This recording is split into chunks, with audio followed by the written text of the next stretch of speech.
Several U.S. fighter jets crashed in Kuwait amid a fresh wave of strikes on Gulf countries as Iran and its militia allies widened their attacks. Meanwhile, at least 3 ships were attacked near the Strait of Hormuz, a key oil transit route, raising fears of major supply disruptions. Jamie Liu reports.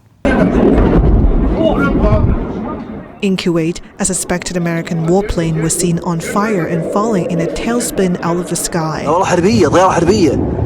Kuwait's defense ministry says several U.S. fighter jets had crashed, with all the pilots safely bailing out. Smoke was seen rising from the vicinity of the U.S. Embassy in Kuwait, not long after the embassy warned Americans to stay away from the compound. Gulf countries braced for another wave of attacks for the 3rd day in a row. In Bahrain, U.S. military bases were targeted, triggering air sirens nationwide. Several loud blasts were also heard in major Gulf cities of Dubai, Abu Dhabi, and Doha. The Gulf Cooperation Council condemned Iran for the attacks, calling them a serious violation of national sovereignty.